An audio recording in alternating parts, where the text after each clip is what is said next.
Sometimes there are game systems that ended up being so successful, new games continue to release on them well after their heyday was over. Like for instance, Just Dance 2020 released on the Nintendo Wii. What was going on here?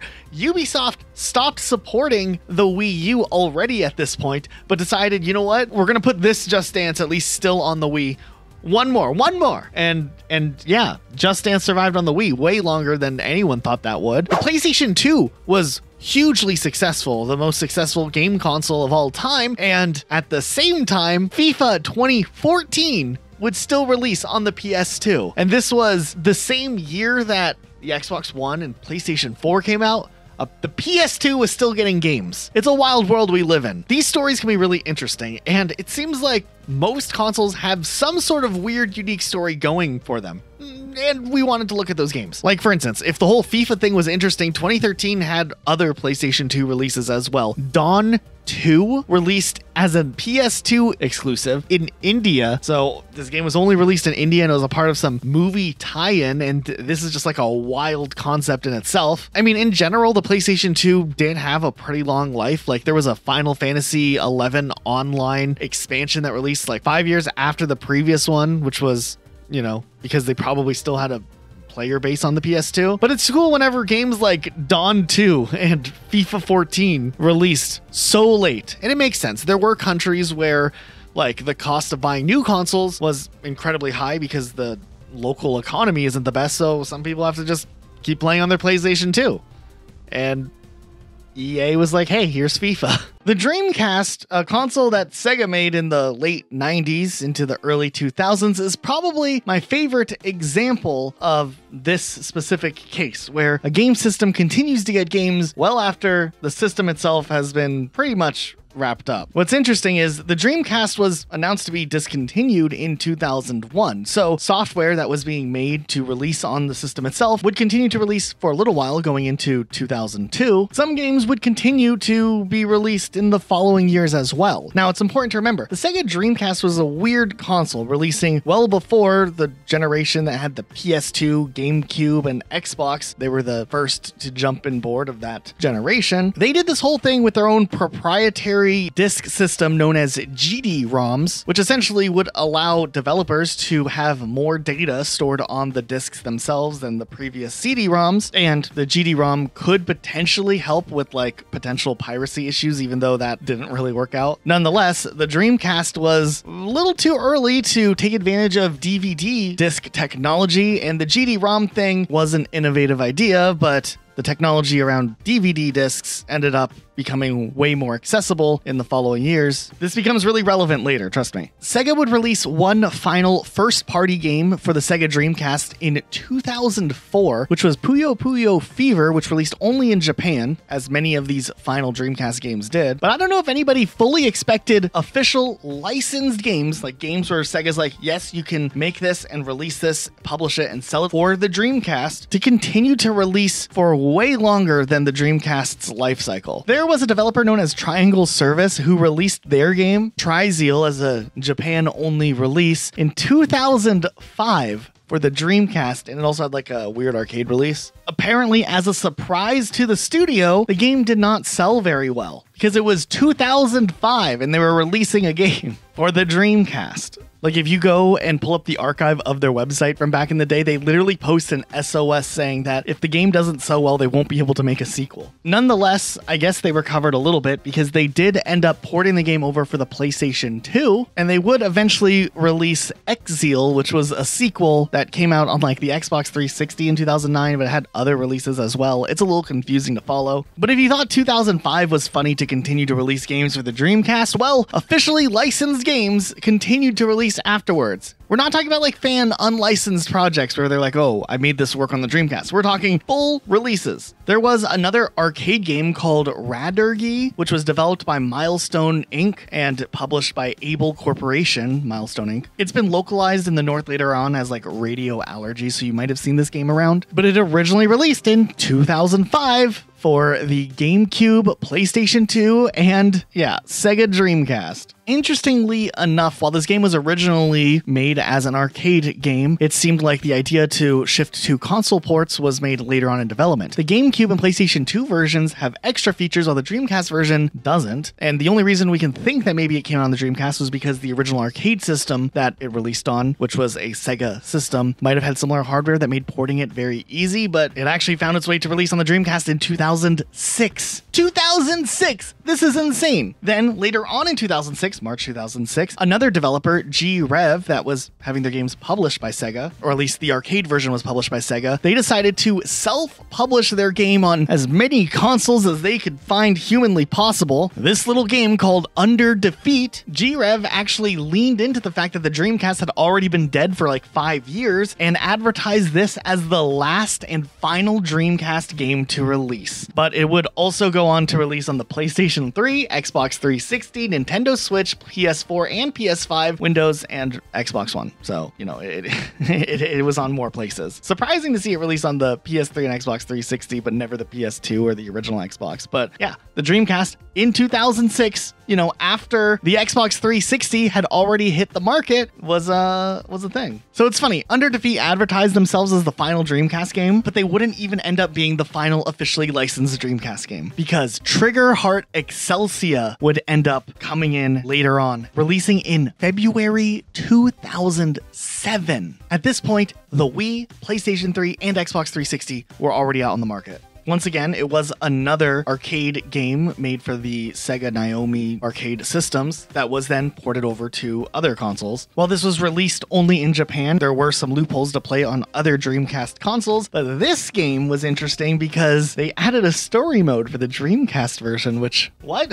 Okay. And while this would mark the beginning of the end, officially for the Dreamcast, there still was one more release to come 2 weeks later. A game called Karusu, which translates to like raven, like those blackbird things. Following the similar trend of being a Sega Naomi arcade game, then ported for the Dreamcast, this would actually be the final officially licensed Sega Dreamcast game to release in 2007, specifically March 8th of 2007. Interestingly enough, in 2006, the game first released on the Sega arcade system, right? Then in 2007, they would just release it exclusively on the Dreamcast. Nothing else. It wasn't like the other games where they're like, oh, let's throw it on GameCube, let's throw it on Xbox and PlayStation 2, let's just see what can happen. This one was just the Dreamcast release. Then later on in 2008, they're like, okay, let's get it on something maybe a little more modern, so they put it on the Wii. But yeah, what a wild ride that was for the Dreamcast. And that wouldn't even mark the end of our Dreamcast story, because things get even weirder the more you dig into it. The Nintendo DS, on the other hand, was kind of an interesting system, because that system, which, you know, replaced the Game Boy, also kind of refused to die for a little bit after its successor would release. And I don't know if Nintendo really timed some of the stuff with the Nintendo DS in the best way possible, because after the Nintendo 3DS released in 2011, the DS would continue to have quite a bit of support for a while. I mean, Pokemon Black and White 2 released towards the end of 2012 on the original DS, which is insane thinking that the 3DS had already been out for over a year at that point. But honestly, yeah, the 3DS had a slow start in picking up to become like the full-on definitive handheld that Nintendo was focused on, but games for the original DS would continue to release for quite some time. Matter of fact, by the time the 3DS was already getting its like mid-generation revisions with like the 3DS XL, there was like the 2DS, all of that stuff going on, the DS was still getting games. 2014 would finally mark the end of the original DS's life, which is insane. A 10-year run for a handheld when 4 of those years were already after the successor had released. So what were the last games on the Nintendo DS? Well, 2014 would see a few interesting games like Saving Alphia, this game called Lego Friends, Disney Violetta Rhythm and Music, and Lego Marvel Superheroes Universe in Peril. And what a crazy experience it is just to look back at footage of any of these games really and be like, wow, this is a 2014 Nintendo DS game. The final game to release on the Nintendo DS, though, would be in 2014 as well, which released at the end of October of that year. Big Hero 6 Battle in the Bay. I think it's really interesting for the final game ever that this would kind of be it. I thought since this was like the last DS game, maybe there would be a limited run and the game would be harder to find nowadays. But I looked on eBay and you can pick up the game for like a couple of dollars to $10, which was pretty surprising. Along my searches with that, I found that there was a special 2-game pack released that had Big Hero 6 Battle in the Bay and Frozen Olaf's Quest for the Nintendo DS packaged together, which probably means that this packaging was released later on. So something else that was released even later, but still interesting to see the DS kicked on for a long, long time. The 3DS, on the other hand, would be kind of a different story. When the Nintendo Switch was announced, Nintendo kind of iterated that like they weren't going to be ending the 3DS support and kind of, you know, talked about how there would be a future for the 3DS. Some people took that seriously, thinking that the 3DS would continue for years and years to come. And a lot of people realized that definitely wasn't the case. They were just, you know, planning to wrap things up, but wanted to make sure that the Switch would be successful before they were like doubling down that the 3DS was over. So Nintendo had plans to keep the 3DS alive well after its launch. Nintendo would continue to announce and release games for the 3DS throughout 2017, the year that the Nintendo Switch had released. And I was surprised to find that this game continued to get support longer than I expected. In 2019, for example, Kirby Extra Epic Yarn released, which was kind of Nintendo's last big mascot game. But there were some other notable things that had released as well, like Persona Q2 New Cinema Labyrinth released in 2019. And that's a pretty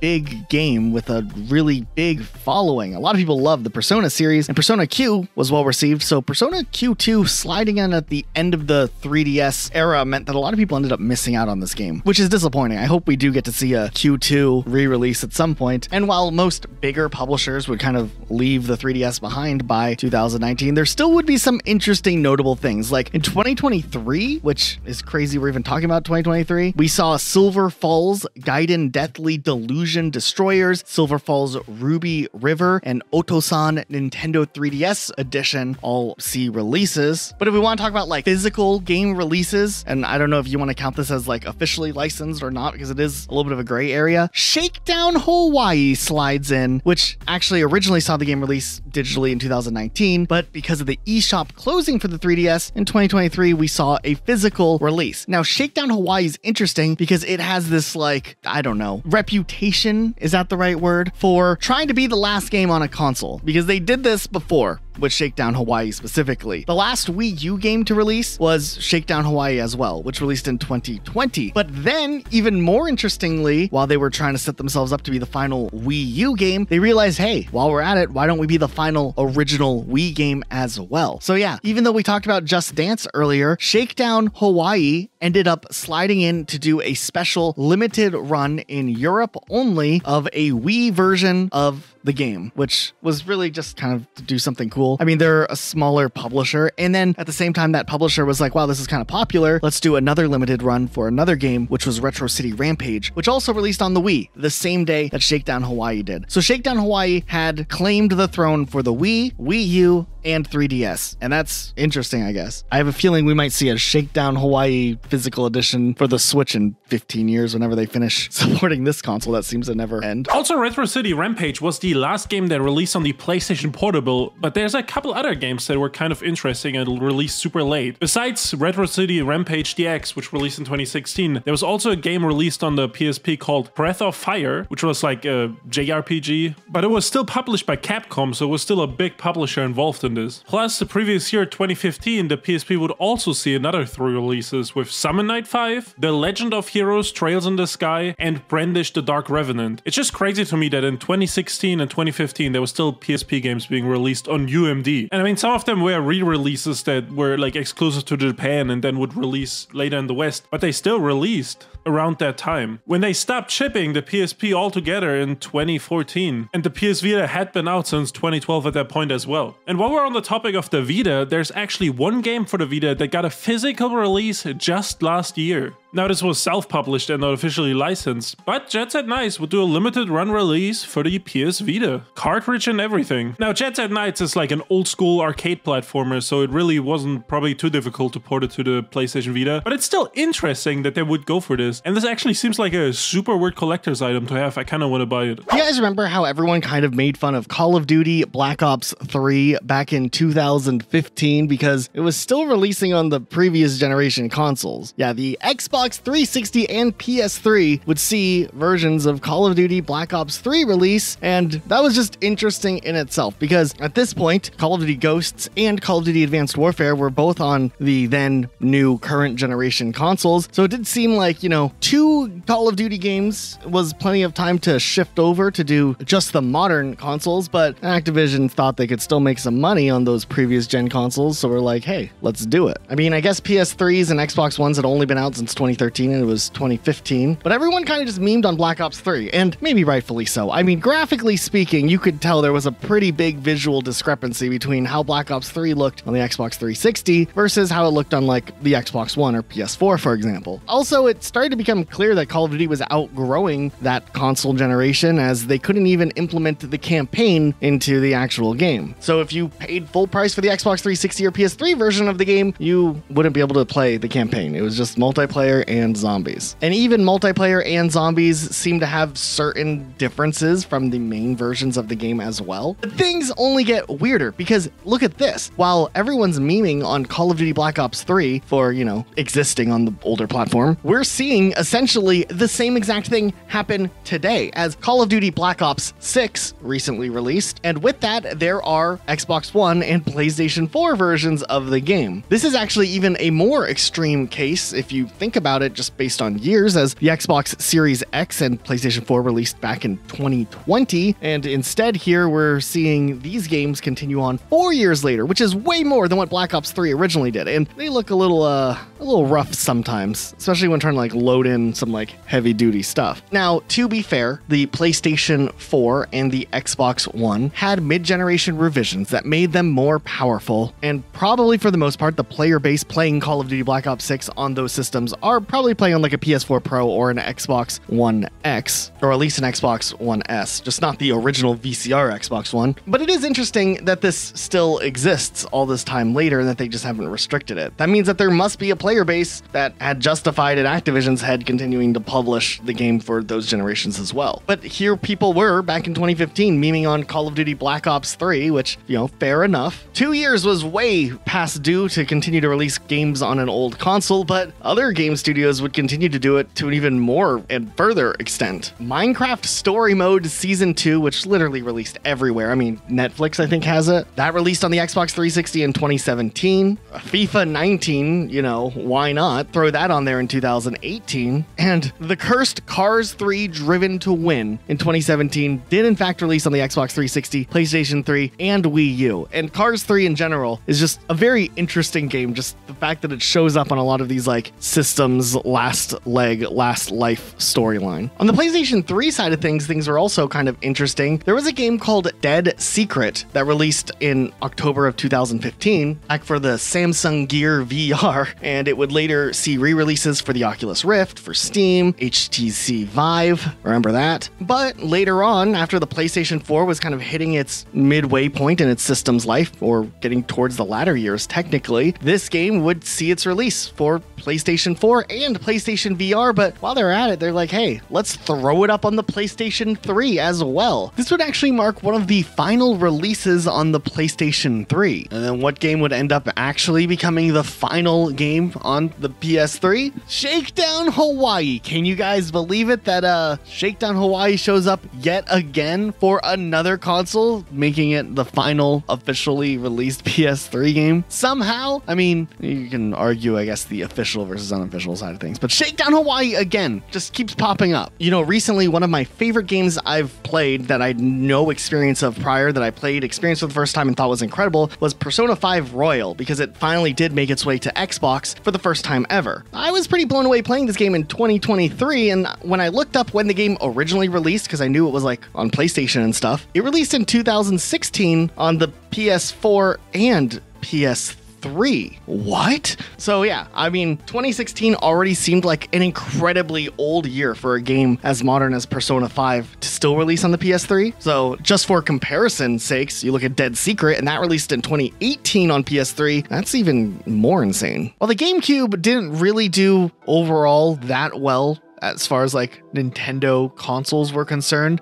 Nothing like how successful the Wii was. Nintendo did decide to repackage certain GameCube games and sell them, you know, reminding people that the Wii could play GameCube games. So that was kind of a little bit of a revitalization, but there are definitely much weirder stories and weirder things that have popped up over the years. Okay, well, let's look at the Game Boy Advanced. This was a relatively interesting one because similar to how Nintendo kind of dances around like discontinuing previous things and leading into the next generation, they kind of did that with the Switch and the 3DS. They did a similar thing back when the Game Boy Advance was nearing the end of its life as the Nintendo DS would release, but they wouldn't like straight up be like, yo, the Game Boy's done. You know, they were like, here's a Game Boy Micro, take it or leave it. Tied that to the fact that Nintendo DS's also had a Game Boy Advance slot, meant that the Game Boy Advance could live on potentially for a while and have a wide audience, and the Game Boy Advance did live well past the release of the Nintendo DS back in 2004. I mean, even after the Nintendo DS had been out for a minute, Nintendo themselves were still supporting the Game Boy Advance. They made Pokemon Mystery Dungeon, which would release as Blue Rescue Team on the DS, and they even released Donkey Kong Country 3, also in 2005. Nintendo would also publish Mother 3 for Japan only, of course, and that game was released in April of 2006, which was quite a bit off from when the Nintendo DS had already come out. I think at this point, DS Lites were starting to become a thing and pop up under kids' Christmas trees. But things still wouldn't die by 2007, which is pretty intense if you think about it. Who was still making Game Boy Advance games in 2007? THQ with the Drake and Josh video game. Ubisoft did a TMNT game, but this was a movie tie-in that they obviously were trying to have different versions of the game that would run on anything. I mean, they had it on the 360, the Wii, the PlayStation 2, the GameCube, a Windows version of it, and of course the DS and PlayStation Portable version, all besides the Game Boy Advance version. Agent Hugo saw a PAL release for the Game Boy Advance in 2007, and then there were just a few other little things that popped up towards the end of 2007, like getting into almost 2008. The Game Boy Advance was still living on. Deal or No Deal. Hi, Howie. Crash of the Titans? Really?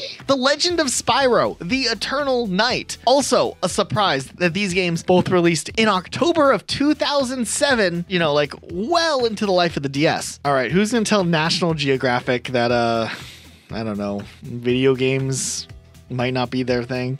They released Arctic Tail for the Wii, the Nintendo DS, and they had a Game Boy Advance version as well. It did not review well. There was another PAL release of a game called Pixie Line or Pixie Land. I don't know much about that. But the final game, December 1st, 2007, in Australian markets only, Gluco Boy. Gluco Boy was a glucose meter that would be like a built-in meter that you could use to I guess check your glucose levels. A cool idea for diabetic children, but also I don't know how many people want to like trust a glucose meter on a Game Boy Advance, I guess. It did have a series of mini games though, which was kind of a cool concept, I think. But yeah, kind of an interesting but official thing to release at the very end of the life. Like there was some news articles and coverage and it sold a little bit, but it really was rare for a while. And in a way it was lost media actually, because there wasn't like copies of the ROM for a long time. Eventually they did end up surfacing online and we now have a better idea of what this was, but a really interesting ending for the Game Boy Advance era, the very end of 2007. There was a game called Strider Hyrule. It's like an old arcade game. And that was an arcade game that did see a release in 2006 on the PlayStation 1, which is incredible. Frogger saw a release on the Super Nintendo in 1998 for some reason. The Nintendo Entertainment System from way back in the day had quite a few things towards the end of its life. Like into the mid 90s, there was still new NES games coming out, which was interesting because the N64 would release literally in 96 and Disney was like throwing games out there like The Lion King, Aladdin, The Jungle Book, all which would release in 94 and 95. There was also a Mickey Mouse math game for all those people still rocking the NES in the 90s. That's how I learned math.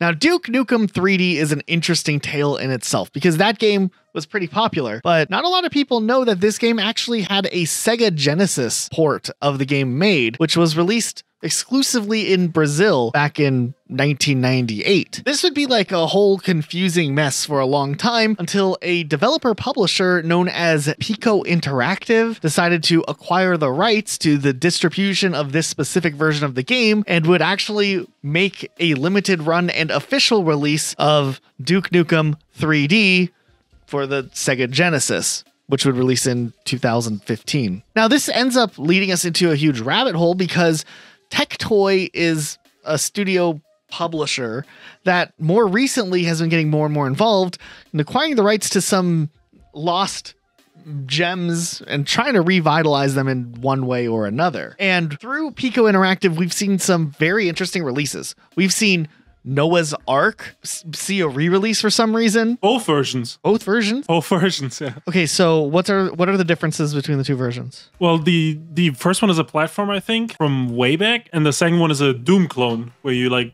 walk around and you don't. I guess you don't shoot, right? It's like a. I'm pretty sure you're just straight up shooting the animals. Oh, I thought you like converting them or something. Slingshotting them? Slingshotting, maybe it's a slingshot. Yeah. I think you're trying to get them in Noah's Ark. I mean, they're already in Noah's Ark, but maybe I don't remember. I just remember that game being wild. He's going on a rampage on the Ark? What's going on? Dude, 40 days is a long time to be there. I guess that's true, dude. With some animals. One of the more interesting things that Pico Interactive has done is they've taken games that were not released and have found ways to release them. There's a lot of notable examples, but the one that I'm most interested in was a game that was canceled in the 90s called 40 Winks. It was originally a PlayStation 1 game. They were working on an N64 version. The N64 version got canceled. Pico Interactive acquired the rights, and then they released it. Very interesting stuff. I love that idea.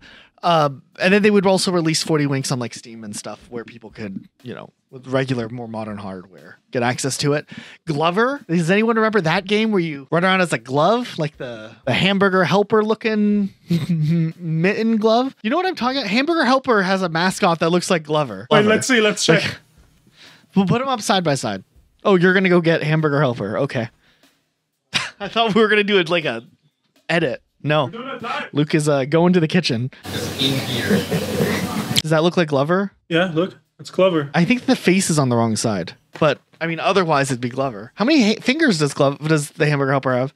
4. Including a thumb? Yeah. Are you saying the thumb is not a finger now? No, I think the thumb is a finger. Oh, okay. But I didn't know how, like, you operate. How many fingers does Glover have? Glover also only had 4. Maybe there's more connected here than what we initially thought. Maybe they're like related. Like cousins. But the faces are on the other side. Their parents are also cousins. Wait. What else is interesting about this is that technically Pico Interactive also has the rights to the unreleased Glover 2, which they have stated that they plan to finish development on and release, which means we might eventually see Glover 2, a canceled Nintendo 64 game, release to the masses. Or probably a limited run and then a release elsewhere. But you guys get what I mean. Like, this is interesting. Even in the unlicensed side of things, like, it's not like Nintendo's sitting there like, yep, as long as you guys buy publishing or you guys buy the rights to publish on the Nintendo 64, you guys can go ahead and do it. Nintendo's not caring about the Nintendo 64 to that extent now, but it is very interesting when stuff like this does pop up. Pico Interactive also has talked about they obtained the rights to another canceled Nintendo 64 game called Dragon Sword, and the game did leak online to an extent, like the build as far as it was, and it looked like the game was pretty far along, but because of how late the game was still being developed on into the Nintendo 64 life, they couldn't secure a publisher, and then by the time the game would have been ready for a release, it was already like kind of past the N64 era. So the game was canceled altogether, never saw a full release. And now Pico Interactive might be swooping in to do a little nostalgia new type of game once again. I do have to say I like that concept. Dude. It's just like you can't just buy a cartridge, like a brand new cartridge in the box in 2024. That's actually insane. I might pick one up just because of, I don't know. I just think it's cool. I love the fact when, especially games that do like the whole retro thing, and they release it, on modern hardware, that's fine. But I love when there's like a special limited version that actually runs on old hardware. But I just like the box because like when you buy used Game Boy games nowadays, you don't get the box anymore. Like or N64, it's like really hard to get. Yeah, I was collecting those for a while. I have Perfect Dark back there. The rest are in my. Yeah, but you swooped in right before like they started scamming everyone with the prizes. That is true. I started collecting like a bunch of N64 games complete in the box in 2019. And then right afterwards, they just like shot up. And now we're here like, just money laundering. Yeah, it was insane how much they went up in price. We talked about the Dreamcast having a long life with licensed games, but even the unlicensed side for the Dreamcast is surprising as well. There are a lot of smaller homebrew games that release on a bunch of consoles across the board, Dreamcast included. Like, we know there's like a ton of Pokemon ROM hacks out there and a ton of other types of homebrew games, original ideas. You ever seen that Lion King game where it's like a bootleg and where if you die, Simba like himself? What? Like straight up. Oh my god. First of all, we got to show gameplay of that. Second of all, we have to make sure that we like check those boxes on the YouTube discussion thing to say that like we're doing the ad monetization thing correctly. First, we have to self-report this video. My bad. Let me send you a picture. Oh my god. I mean, show it, but censor it, but show that, please. Like, I feel like you'd have to delete it off of. Oh my god, there's 4. Misclick. I want to show you all the frames. Dreamcast, like I was saying, more recently, you'll be surprised about this one. I don't know if you know about this, but a studio known as Wave Game Studios released a port of Postal. Postal? I don't think it's a physical release. I think you have to like run it off of, but it can run. It runs on the Dreamcast natively. So you could emulate it on a Dreamcast emulator too, though. I think if you burned the GD-ROM, I think you could play. Yeah, they straight up released it. It's not like licensed by, Sega, but they did a physical release that you can buy. Wow, so that means that Postal had to have signed off on that, right? Yeah, I guess so. Yeah, they're pretty open about their game and stuff, right? That's so cool. I do have to say, it does look weird seeing the CD without the Dreamcast logo on the side. It does. It looks like some someone burned you a CD and like put some random piece of paper printed. Yeah, like someone gave you a mixtape, like. Oh, like, he put some Eminem on there or something, like in 2003. And he like printed out the Eminem cover off of Google Images, like with his like office printer, and then cut it out and put it in the little thing. Like, that's what this looks like, kind of. Especially with it like being a blurry logo in itself. There's no ESRB rating or anything like that either. There are other things. I remember a while back we talked about how there was a Halo game. The Atari one? No. So there was a mod of a different game that they modded Halo into, like a Halo port. And then I think it was a PlayStation Portable game. And then eventually someone ported the PlayStation Portable version onto the Dreamcast. Is it Halo revamped? Oh yeah, Halo revamped. Yeah. It is Halo revamped. And yes. So long story short, that runs on Dreamcast. There's a couple other interesting things that are still existing on the Dreamcast now. I saw a Minecraft-like game. It's not Minecraft, but someone had made a version of Minecraft that can run on Dreamcast, which is always interesting to look at whenever that type of stuff pops up. You've probably seen this next game like on the Xbox Store. I mean, I think I've seen it on the Xbox Store, Steam or something. But have you heard of the game Xenocrisis? Yeah, I've heard that before. This game has released literally everywhere. So Xenocrisis released first in 2019, right? And let me just list you off where the game released. Now, it originally was published by Bitmap Bureau for the Nintendo Switch, PlayStation 4, Xbox One, Microsoft Windows, Mac OS, Linux, and the Sega Mega Drive or Genesis. So like they did like the current generations at 2019, plus they threw like an old retro Sega Genesis thing, right? But then they were like, hey, why don't we just port it onto some other systems while we're at it? So they would go on to do ports for the Dreamcast, PlayStation Vita. PlayStation Vita? Is it Italian, dude? You'll see why I know. PlayStation Vita, because the next console, Neo Geo. The Neo Geo? They put it on the Neo Geo. The Nintendo 64, the Super Nintendo Entertainment System, Game Boy Advance, the GameCube, and the Evercade. What is the Evercade? Oh, the Evercade is like a handheld retro console. Is it exclusive to it? I feel like most of them run Linux. Was this not running Linux? It is running Linux. Oh, there's a cartridge though. Oh, it's a cartridge. Gotcha. Okay, that makes sense. So apparently in 2023, they did an April Fool's Day thing where they announced the Nintendo 64 and GameCube versions for Xenocrisis. People thought it was a joke, but then it actually released. So joke's on who? And then the Game Boy Advance version I said it released on the Game Boy Advance. I don't know if it's actually released yet. It's supposed to release in November 2024, but it doesn't have a date, so I don't know if it's already been out. It's probably already out, right? 50% of the month is gone. So 50-50? And then it does say a PlayStation port is nearing completion as well. PlayStation 1? PlayStation 1, yeah. Oh, that's crazy, dude. So this thing is everywhere. So I was like, we have to talk about this. But it's just like a shooter, or the old school, the ship thing, right? Who cares what the gameplay is like at this point, dude? It's on all these consoles. I The guess. people buying this don't care about the game. I mean, I think you're right. But you know what I mean? Like, We should start collecting every single version of Xenocrisis physically. I don't know if that's possible. Then more recently, we have seen other games do this type of like retro release. It's starting to become more common, which is interesting. I kind of like it. I think we've talked about this game releasing, but Rugrats Adventures in Gameland. I mean, I vaguely remember, but refresh my memory. It's just a Rugrats platformer that came out a couple months ago. Okay, so they just made it from scratch? Right. So originally I thought it was a re-release of something, because we've seen like the Lion King re-release or something, randomly like that. But as far as I can tell, it's a completely original Rugrats game inspired by like the old platforming Rugrats games. Rugrats Adventure in Gameland would go on to release on all the modern consoles, but also the Nintendo Entertainment System, which is wild to me. Now, this is the 29th game in the Rugrats series, and you would think it'd be interesting, right? Like, oh, look, they're doing like old retro throwback. But now that I think about it, does this even make sense? I mean, I love the idea of a retro game coming back and being re-released, or not being released, like that style of a retro game being used and going on old hardware. I'm just thinking Rugrats, the first ever Rugrats game came out on the PlayStation 1, and then like they did the Game Boy and Game Boy Color.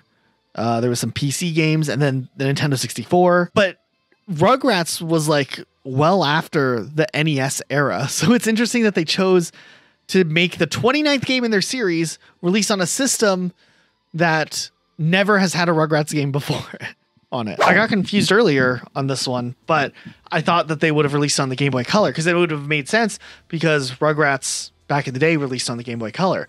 Not what they did here, but a different game did end up releasing on the Game Boy Color more recently. Do you want to talk about this one? Yeah, we got Grimace Birthday, which came out during that whole Grimace Shake era. You guys, you remember that? Whenever we was doing the Grimace Shake videos? Yeah, I feel like they definitely thought the Game Boy game would be the biggest talking point with the whole like Grimace Birthday Shake thing. I don't think they expected the like completely unrelated trend to simultaneously happen. They did a game release for Grimace's birthday in the style of like a Game Boy Color game. And while you could play it like on the web, like a web browser, it did have a official ROM release. So they did do a physical release of the game, but they did release the ROM that would work in a .gb format. So if you were playing the game on a Game Boy emulator, it would work that way, and you could also flash the game directly onto a cartridge. So that it is technically a Game Boy game. It was developed as a Game Boy game. It just doesn't it didn't do a physical release that I know of. The most exciting thing though about it was like when people tried out the game, they were like, hey, like the game is surprisingly of really good quality too. Like people were really surprised that the game wasn't just like a thrown together mess, just for the sake of saying they had something on the Game Boy. They straight up made kind of a good game out of it. So I don't know. Good job, McDonald's, I guess. Yeah, I don't know. There are people who've ported the game onto Game Boy hardware out there, so you can definitely see that. But yeah, I don't know. I thought that was cool. Also, we couldn't do a video about dead consoles and not talk about the Stadia in some form. And this didn't come out after the Stadia died, but this came out 5 days before the Stadia died, which I think is maybe worth mentioning here. And what they did is they just released their own version of Snake 5 days before the Stadia shut down. So I don't even know. There you go. I wonder how many people downloaded it. They called it Worm Game. And I wonder how many people actually downloaded it and played this game like 5 days before the whole system at least erupted. the like 50 people who still were playing Stadia up until the end. No, because they were probably playing like Destiny or Siege. You know what I mean? Well, I remember we looked into that and there was like Like, I know Stadia was failing bad, but there was an absurdly high number of Destiny players on the Stadia because we could see that information through like the API Destiny tracker stuff. And that was, I mean, it wasn't like comparable to Xbox or PlayStation, but like the population was like in the tens of thousands regularly, right? Yeah, it's pretty weird that I don't know. I guess like people just enjoyed Destiny. I don't think it was supported crossplay, right? No, it did on PC with PC, right? Eventually, did it get it? But not at first. I'm pretty sure there was an era. We can look this up and we'll put text on the screen if I'm wrong. If you don't see text on the screen, it's because I was right.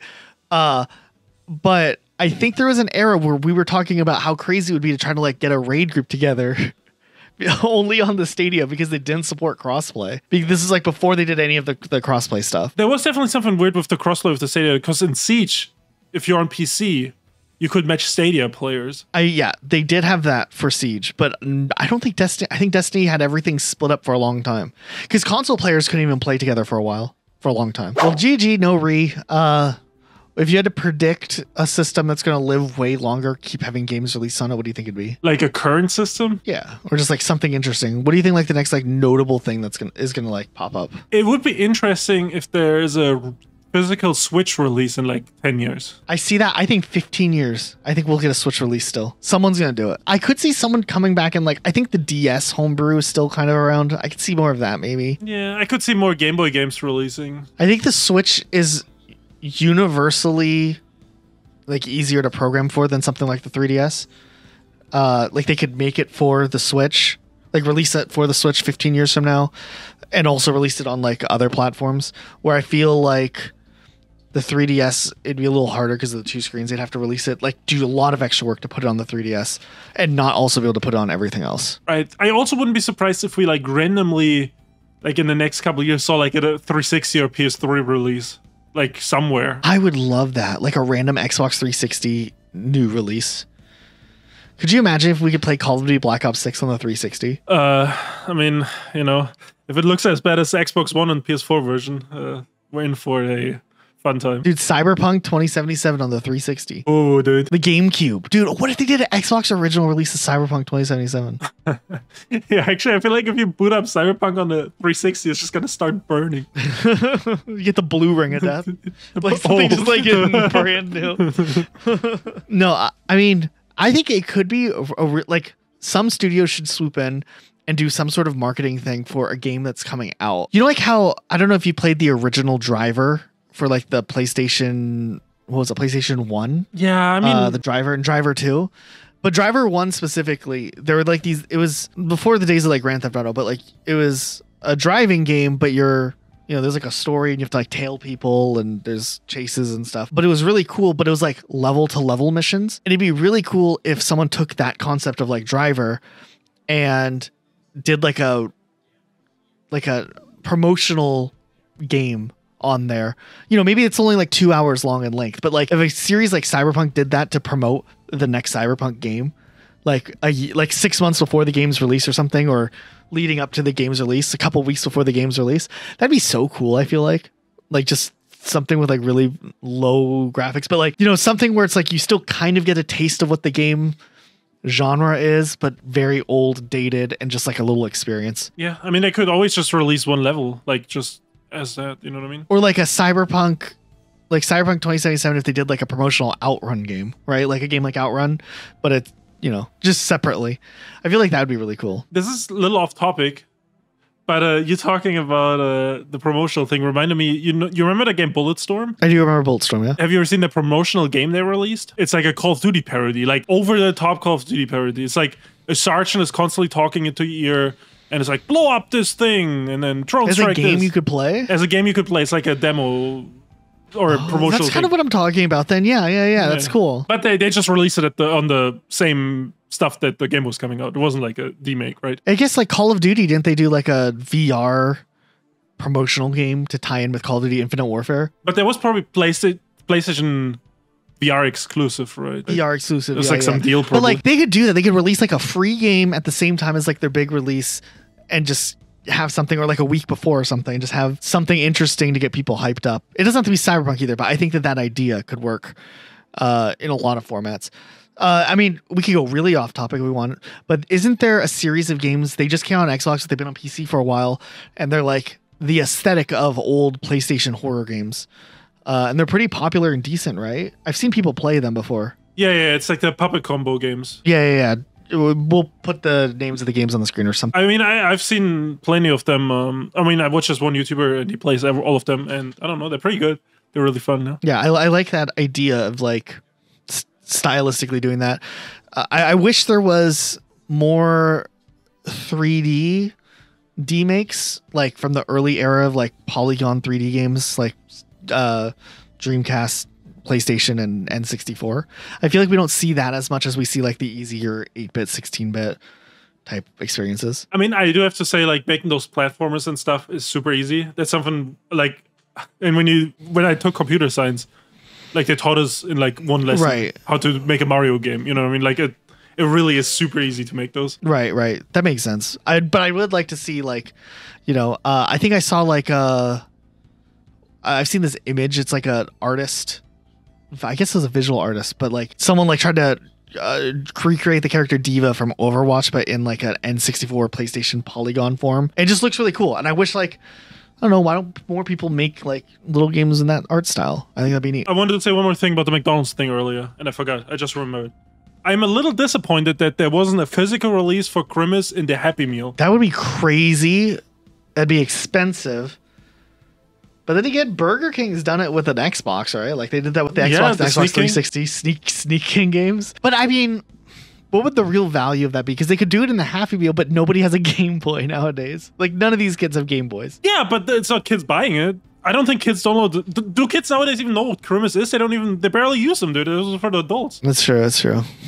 I guess you're right. I mean, I think it would have made more sense if they just like made the game, ported it onto the Switch, and then did Switch cartridges. But that's still expensive, right? I mean, that would be like really expensive. But yeah, I feel like it can't be that expensive to do like a Game Boy release. Like they could have sold them for like $10. But nobody has a Game Boy. Like nobody would play it. It's just a collector's item. Like people buy stuff all the time just for collecting. Yeah, I don't know. Anyways, I think that we covered everything here. Well, if you guys enjoyed this video, make sure you guys do your thing. Huge shout out to our patrons, our YouTube members, and that dude, like, what's his name? Vinny, who keeps like occasionally hitting us up with $10 in our super chat. Like every couple of weeks, I just see like a notification on my phone. It's like, hey, the super thanks from Vinny. Hey. So yeah, thanks. We appreciate you. Also, all of these wonderful patrons and YouTube members with their names on the screen. We really appreciate you guys as well. Yeah, is that it, Luke? Yep, that's it. Cool. All right, we'll see you guys next time with a new video. Bye.